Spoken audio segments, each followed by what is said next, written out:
Dear students, आज हम गांधी जी के विचारों और मार्क्सवाद की तुलना करेंगे, क्योंकि कुछ क्षेत्र में ये विचार प्रचलित है कि दोनों में आधारभूत अंतर नहीं है। कुछ विचारकों का कहना है कि गांधी और मार्क्स का ध्येय एक ही है, केवल साधनों में अंतर है।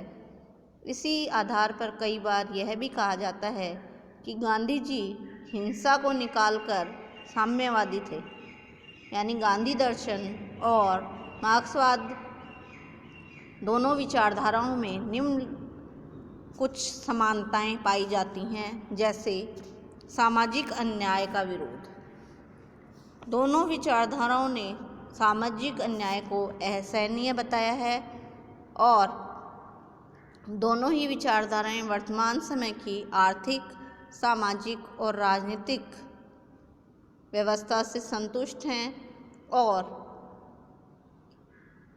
इन व्यवस्थाओं में व्याप्त असमानताओं को दूर कर समानता स्थापित करना चाहती हैं।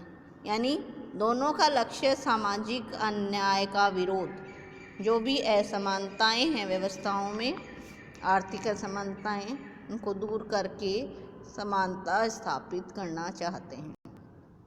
दोनों का एक ही लक्ष्य है। जो दोनों विचारधाराएं हैं उनका अंतिम लक्ष्य राज्यहीन और वर्ग विहीन समाज है। दोनों की यही लक्ष्य है कि राज्यहीन और वर्गहीन समाज की स्थापना करना, जिससे सामाजिक वर्गों के बीच जो विषमता की खाई है उसको समाप्त किया जा सके और समाज में जाति, वर्ण, धर्म, लिंग आदि के भेदभाव के बिना प्रत्येक व्यक्ति के व्यक्तित्व का मूल्यांकन हो सके। यानी जाति, वर्ण, धर्म, लिंग आदि के आधार पर किसी से भेदभाव नहीं की जाए और सामाजिक वर्गों के बीच विषमता को समाप्त कर समानता की स्थापना हो। दोनों ही विचारधाराएं पीड़ित पक्ष का समर्थन करती हैं। दोनों विचारधाराएं समाज में दलित, पीड़ित और शोषित वर्ग, जो भी शोषित वर्ग है, उसकी हिमायती हैं और प्रत्येक व्यक्ति को जीवन की न्यूनतम आवश्यकताएं जैसे खाना, कपड़ा, निवास, शिक्षा और चिकित्सा की सुविधाएं प्रदान करने के प्रति वचनबद्ध और कटिबद्ध हैं, जिससे प्रत्येक व्यक्ति को उसके व्यक्तित्व और प्रतिभाओं के विकास का उचित अवसर प्राप्त हो सके। गांधी जी और मार्क्स दोनों ही जो सताए हुए व्यक्ति हैं या जो साधनहीन हैं, अन्य भिन्न हैं, उनके लिए जो दबे हुए लोग हैं, शोषित हैं, उनके हिमायती हैं। अगला है मानवतावादी दर्शन। गांधीवादी दर्शन और मार्क्सवाद दोनों ही मानवतावादी दर्शन हैं, क्योंकि दोनों ही विचारधाराओं का उद्देश्य जनता का कल्याण और मानवतावाद का विकास है। जनता का कल्याण दोनों का उद्देश्य है और मानवता का विकास। दोनों ही विचारधाराएं श्रम के लिए आग्रह करती हैं। दोनों ही विचारधाराएं प्रत्येक व्यक्ति से अपनी योग्यता और क्षमता के अनुसार समाज के लिए उपयोगी श्रम करने का आग्रह करती हैं और ऐसे समाज की स्थापना करना चाहती हैं जिसमें सभी कामगार हों, यानी सभी श्रम करें और कोई किसी का शोषण ना कर सके। जो काम नहीं करेगा वह खाएगा भी नहीं। यही दोनों विचारधाराओं का मूल मंत्र है। श्रम के लिए, श्रम पर दोनों ही विचारधाराओं में बल दिया गया है, परिश्रम को महत्व दिया गया है और कहा गया है जो काम नहीं करेगा वह खाएगा भी नहीं। गांधीवादी दर्शन और मार्क्सवाद दोनों ही अंतर्राष्ट्रीय शांति के पक्षधर हैं। दोनों इस बात की घोषणा करती हैं कि इनका उद्देश्य विश्व को शोषण और युद्धों से मुक्त करके अंतर्राष्ट्रीय शांति की स्थापना करना है। तो इस प्रकार गांधीवादी दर्शन और मार्क्सवादी दर्शन में हमने कुछ समानताएं देखी, जैसे दोनों सामाजिक अन्याय का विरोध करती हैं, दोनों का अंतिम लक्ष्य राज्य विहीन और वर्ग विहीन समाज है, दोनों पीड़ित पक्ष या जो शोषित पक्ष है उसकी हिमायती हैं, दोनों का मानवतावादी दर्शन में विश्वास है, दोनों परिश्रम और शारीरिक श्रम पर बल देती हैं और दोनों ही विचारधाराएं अंतर्राष्ट्रीय शांति की स्थापना की बात करती हैं। ये थी इनकी कुछ मूलभूत समानताएं। दोनों ही विचारधाराएं, गांधीवाद और मार्क्सवाद, दोनों में कुछ असमानताएं भी हैं और श्री विनोबा ने इन दोनों विचारधाराओं के मौलिक भेद को बताते हुए लिखा है कि एक बार ये चर्चा हो रही थी कि गांधीवाद और मार्क्सवाद में अहिंसा का ही अंतर है।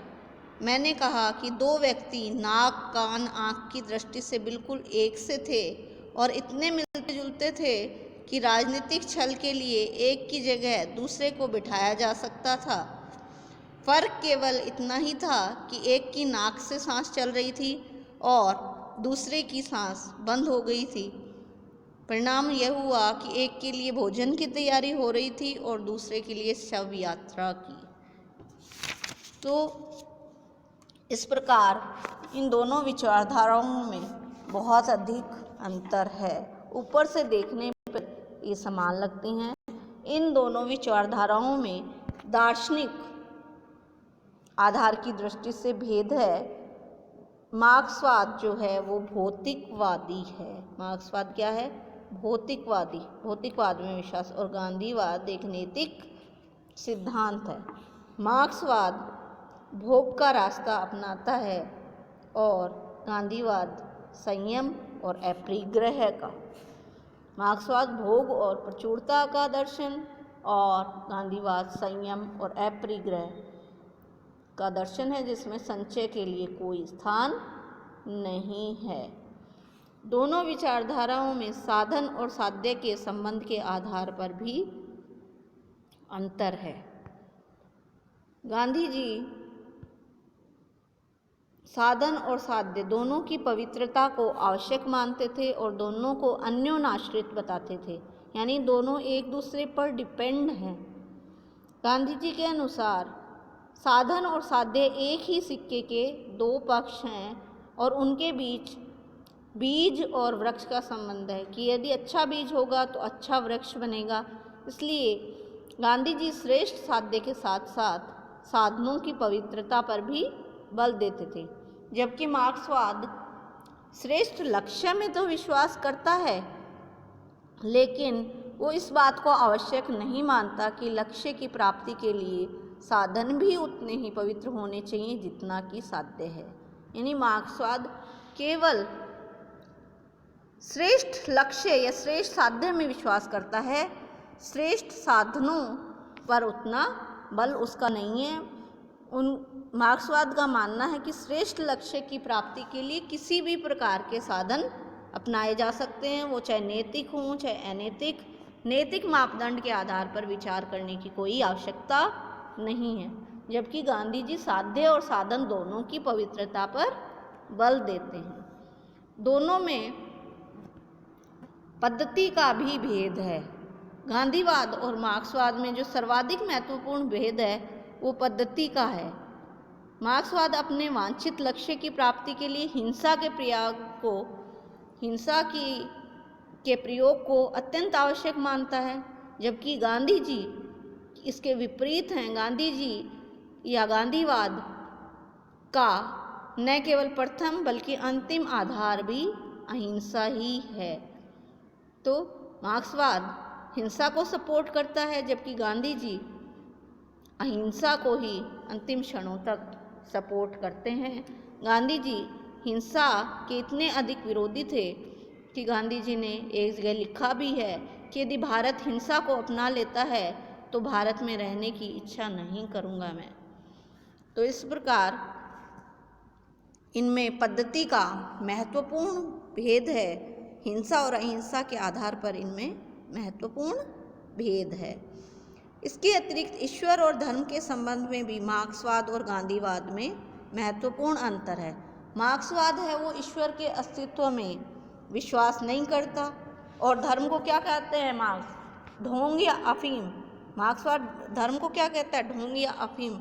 जबकि गांधीवाद धर्म में अपनी आस्था व्यक्त करता है और ईश्वर में गांधीवाद की गहरी आस्था है। जबकि मार्क्सवाद ईश्वर और धर्म के मामले में गांधीवाद से बिल्कुल विपरीत है। और इसके अतिरिक्त वर्गों का जो पारस्परिक सामंजस्य होना चाहिए उसके विषय में भी गांधीवाद और मार्क्सवाद में भेद है। मार्क्सवाद वर्ग संघर्ष पे बल देता है और कहता है कि समाज में दो वर्ग होते हैं और सदैव ही दो वर्ग रहे हैं, जो कि शोषक और शोषित, और इनके हित परस्पर विरोधी हैं और परस्पर विरोधी हित होने के कारण इनमें संघर्ष होना भी ज़रूरी है। जबकि गांधीवादी दर्शन में वर्ग संघर्ष का कोई स्थान नहीं है। गांधीवाद वर्गों की सहयोग पर बल देता है और वर्गों का सामंजस्य चाहता है। वह संघर्ष के स्थान पर प्रेम, त्याग और सत्याग्रह आदि के द्वारा समस्याओं को सुलझाना चाहता है। व्यक्तिगत संपत्ति के विषय में भी दोनों में भेद है। मार्क्सवाद व्यक्तिगत संपत्ति को नष्ट करना चाहता है और जो गांधीवाद है वो व्यक्तिगत संपत्ति को अपने आप में कोई बुराई नहीं समझता और ना ही उसे नष्ट करना चाहता है। गांधीवाद तो केवल संपत्ति के संग्रहकर्ता या संपत्ति के ज़्यादा संचय की निंदा करता है।